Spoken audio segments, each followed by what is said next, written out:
Assalamualaikum warahmatullahi wabarakatuh. Bertemu kembali dalam mata kuliah fitokimia, dan pertemuan kali ini saya akan membahas mengenai ekstraksi. Yang pertama akan saya bahas mengenai ekstraksi adalah definisi dari ekstraksi itu sendiri. Di sini dikatakan bahwa ekstraksi adalah proses pemisahan atau pemisahan satu atau lebih komponen dari suatu campuran homogen menggunakan pelarut cair, ya.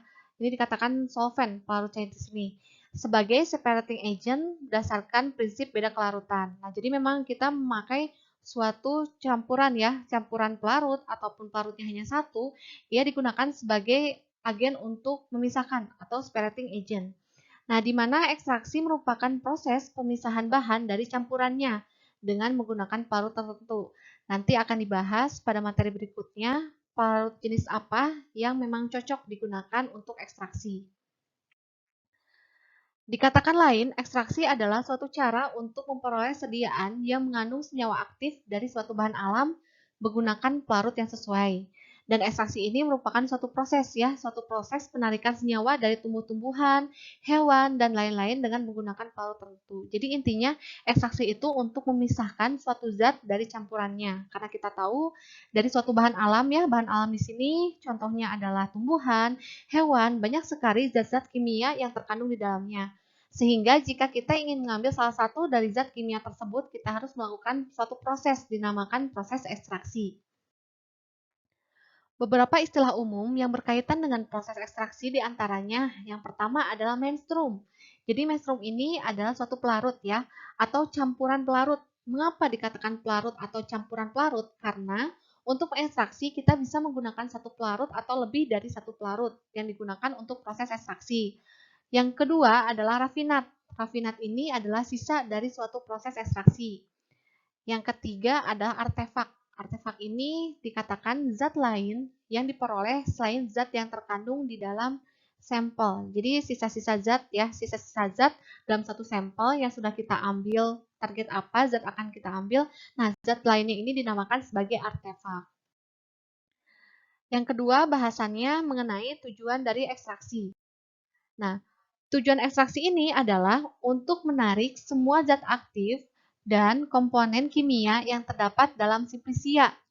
Dalam menentukan tujuan dari suatu proses ekstraksi, beberapa kondisi dan pertimbangan berikut ini. Yang pertama, pertimbangan dari tujuan ekstraksi adalah senyawa kimia yang telah memiliki identitas. Nah, jadi ketika kita akan mengambil suatu senyawa kimia yang memang sudah diketahui identitasnya, kita memakai pelarut yang sesuai dengan senyawa kimia tersebut, ya, memiliki sifat yang sama antara pelarut dengan senyawa kimia yang akan kita ambil.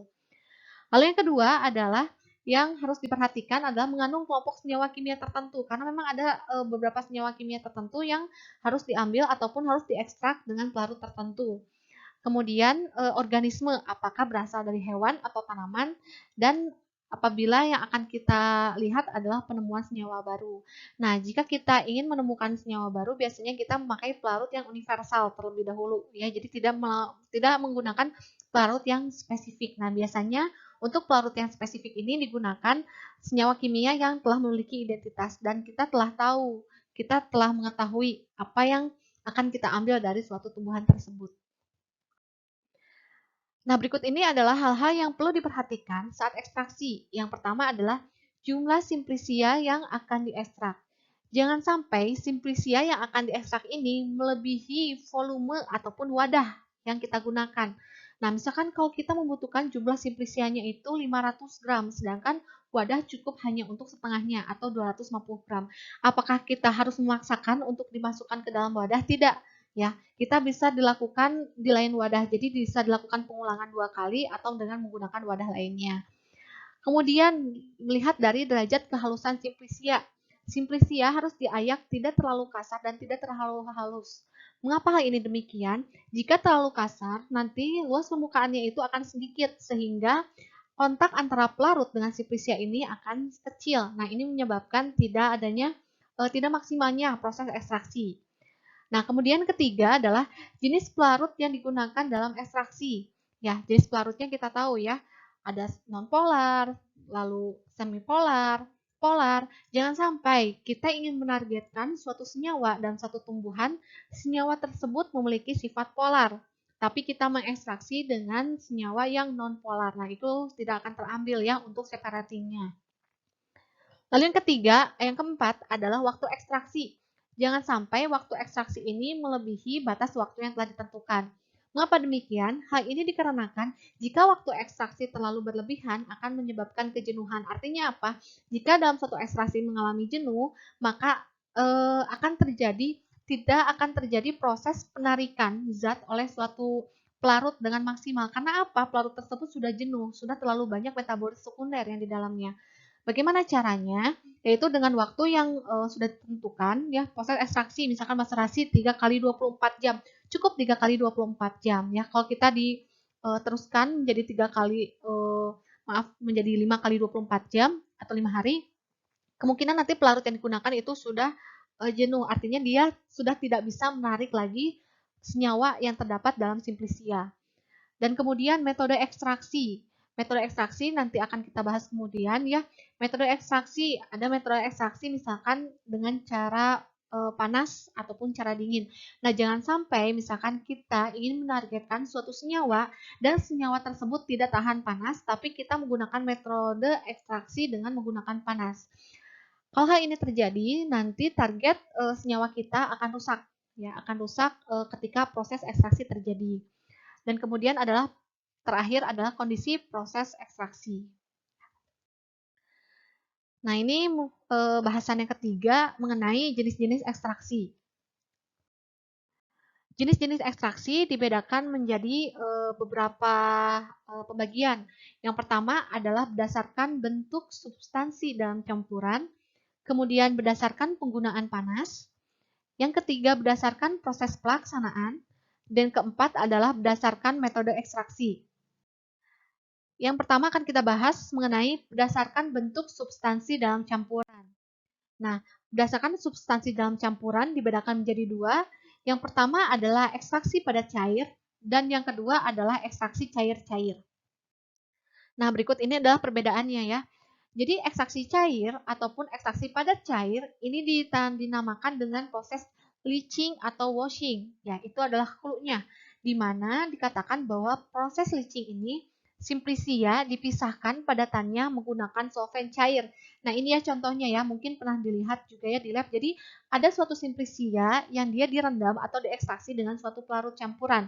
Nah, contohnya misalkan air, lalu rendaman itu adalah coffee bean, ya, biji kopi. Nah, nanti biji kopi ini senyawanya akan keluar karena dibawa oleh pelarut air. Nah, nanti yang didapatkan ini adalah extracted solid. Nah, ini dinamakan sebagai proses leaching atau washing. Jadi, ada suatu padatan dan ada suatu cairan. Nanti padatannya itu akan mengeluarkan suatu senyawa-senyawa karena ditarik oleh suatu cairan, ya. Ekstraksi padat cair atau leaching ini merupakan metode pemisahan satu atau beberapa komponen, ya.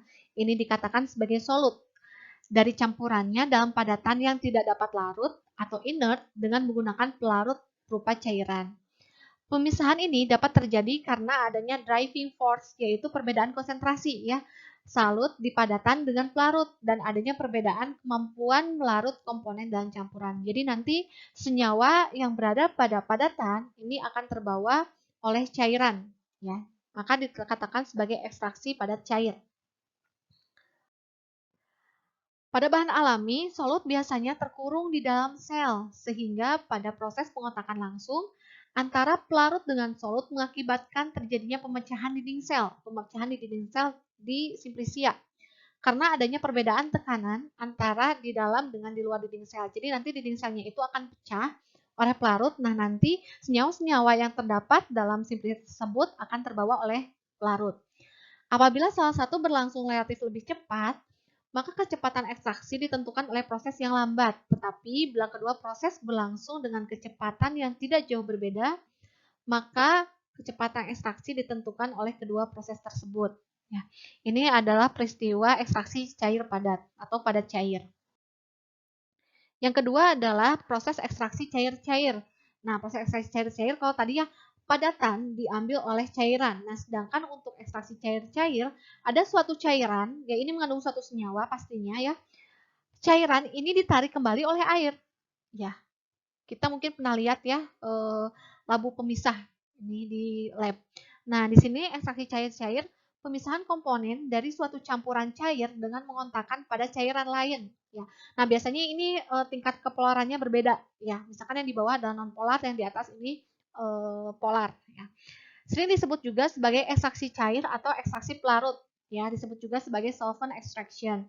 Nah, pemisahan berdasarkan perbedaan kelarutan. Jadi jangan sampai kita ingin mengekstraksi cair-cair, tapi di kedua cairan ini dia bersifat polar. Nah, mengapa tidak bisa terjadi? Karena nanti tidak akan terjadi pemisahan, ya.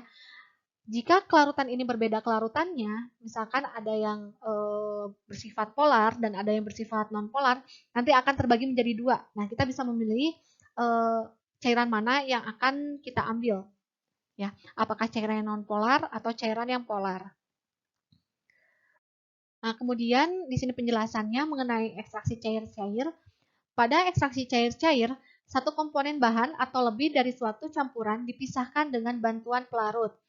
Ekstraksi cair-cair terutama digunakan bila pemisahan campuran dengan cara destilasi tidak mungkin dilakukan, misal karena adanya pembentukan azeotrop ya, atau karena kepekaan terhadap panas atau tidak ekonomis. Nah, jadi sebetulnya untuk ekstraksi cair-cair ini bisa digunakan dengan cara lain, yaitu dengan cara destilasi. Seperti ekstraksi padat cair, ekstraksi cair-cair selalu terdiri dari sedikit dua tahap, yaitu pencampuran secara intensif bahan ekstraksi dengan pelarut dan pemisahan kedua fase cair itu sesempurna mungkin. Jadi, ekstraksi cair-cair ini bisa berdiri sendiri atau bisa lanjutan dari adanya proses ekstraksi padat cair. Jadi, pada awalnya simplisia ditarik dulu dengan pelarut lain, ya, misalkan yang digunakan adalah pelarut semipolar yaitu etanol. Nah, kemudian ini dinamakan sebagai proses ekstraksi padat cair. Nah, hasil dari etanol tadi kemudian kita ekstraksi lagi dengan bahan dengan pelarut yang memiliki kepolarannya sangat tinggi ya. Nah, nanti itu dilanjutkan dengan proses ekstraksi cair-cair. Ekstraksi cair-cair ini solut dipisahkan dari cairan pembawa ya disebut dengan diluen menggunakan solvent cair dan kemudian perbedaan konsentrasi solut di dalam suatu fasa dengan konsentrasi pada keadaan setimbang merupakan pendorong terjadinya pelarutan atau pelepasan ya solut dari larutan yang ada. Campuran diluen dan solvent ini adalah heterogen atau immiscible, tidak saling campur. Nah, jadi memang harus menggunakan pelarut yang tidak saling campur antara satu pelarut dengan pelarut yang lainnya. Kalau saling campur, tidak ada proses pemisahan di dalamnya. Ya, di mana fase duluan ini disebut rafinat dan fase solvent disebut sebagai ekstrak.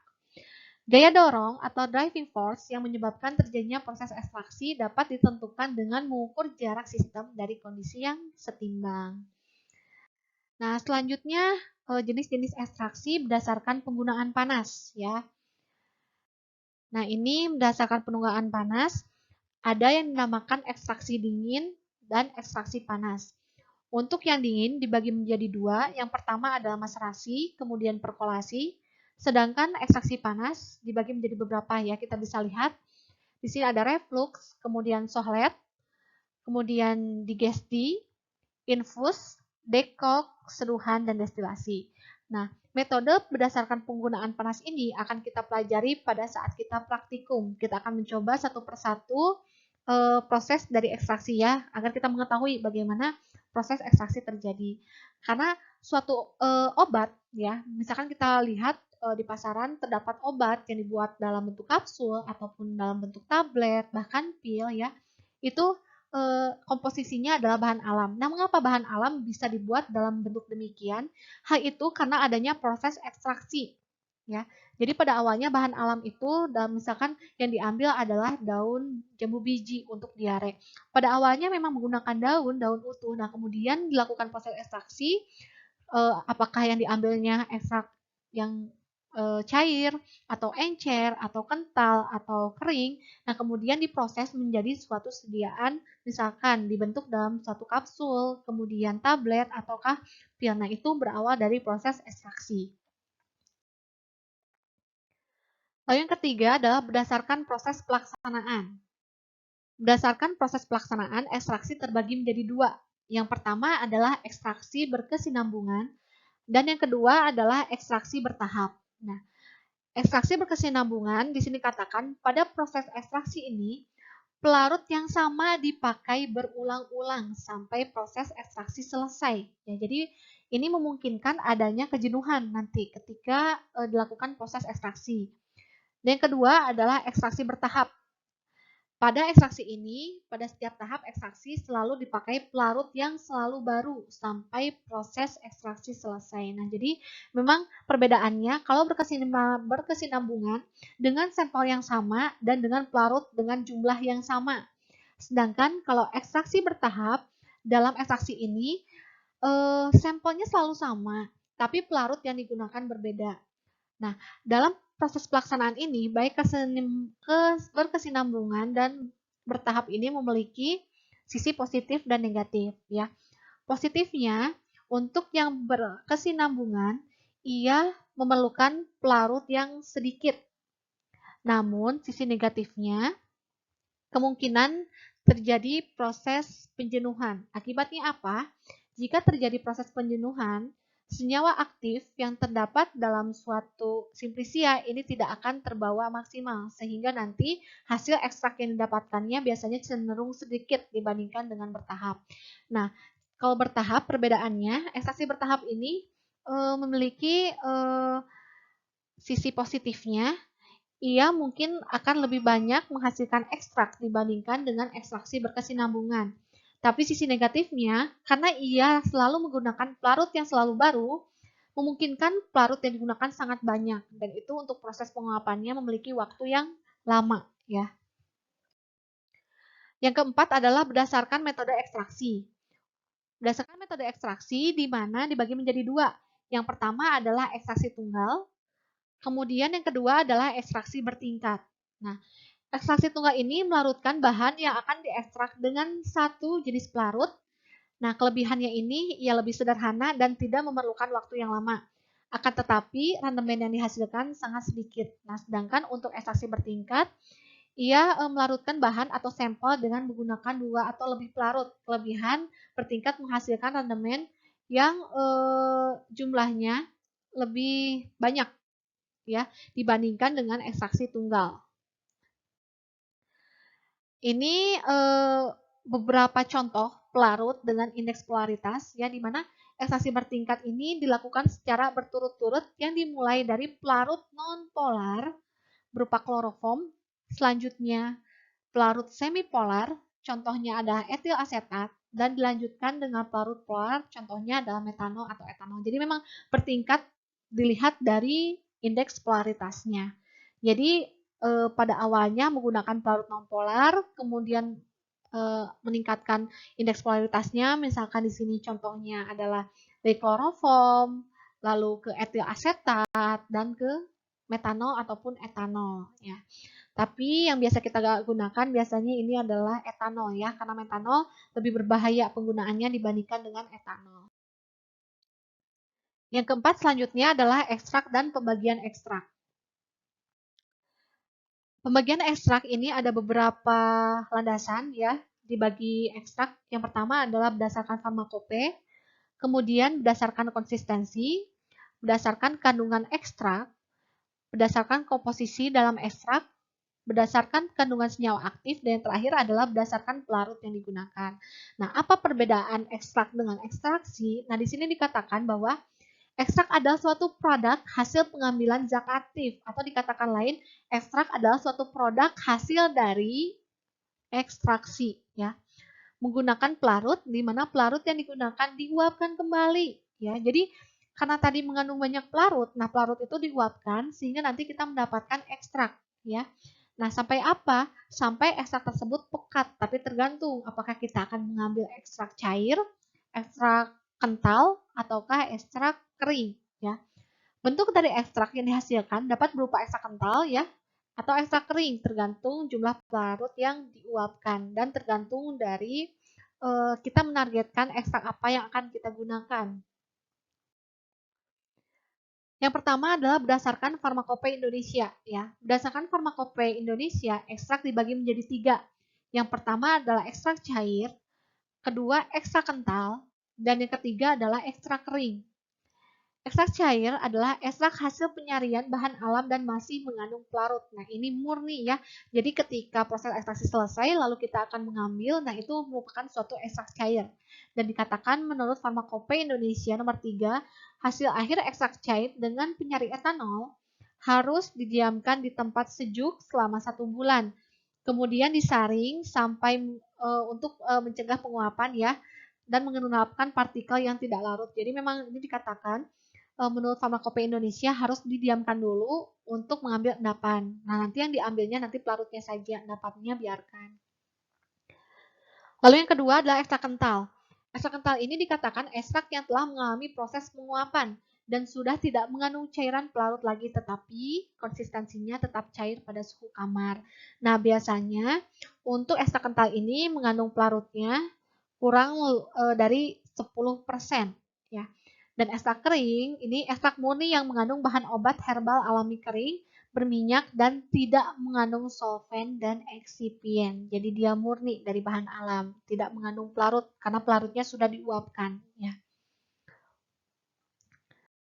Kemudian berdasarkan konsistensinya, ekstrak dibedakan menjadi 3. Yang pertama adalah ekstrak cair, ekstrak semisolid, dan kering. Mungkin tadi jika digabungkan dengan Farmakope Indonesia, semisolid ini sama ya dengan ekstrak kental ya. Kemudian berdasarkan kandungan ekstrak, ini terdapat ekstrak alami dan ekstrak non-alami. Ekstrak alami apa? Ekstrak alami ini merupakan ekstrak murni yang mengandung bahan obat herbal alami kering, berminyak, tidak mengandung solvent dan eksipien. Nah, sedangkan jika ekstrak non-alami ini ia sediaan bahan herbal yang tidak mengandung bahan alami ya.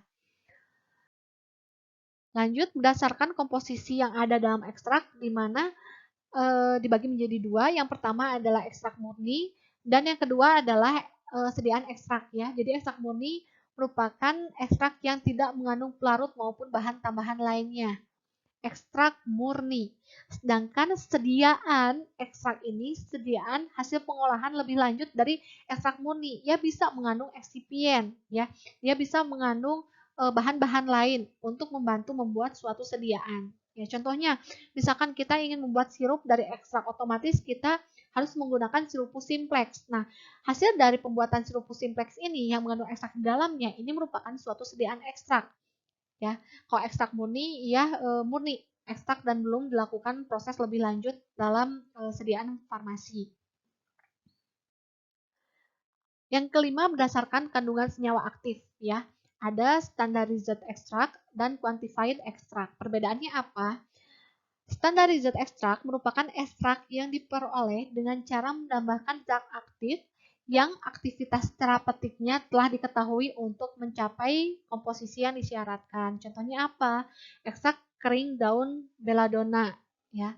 Kemudian jadi sudah tahu di dalam ekstrak kering daun belladonna tersebut terdapat senyawa aktif apa sehingga dia menyebabkan efek farmakologi. Kemudian quantified extract merupakan ekstrak yang diperoleh dengan cara mengatur kadar senyawa yang telah diketahui aktivitas farmakologinya agar memiliki khasiat yang sama. Di mana quantified extract ini memiliki kandungan zat aktif yang memiliki aktivitas yang sudah diketahui ya, tetapi senyawa yang bertanggung jawab terhadap aktivitas tersebut tidak diketahui. Jadi ini memang untuk quantified extract, ekstrak secara keseluruhan. Sedangkan kalau standardized extract, ekstrak yang sudah diketahui komposisinya. Ya, seperti itu.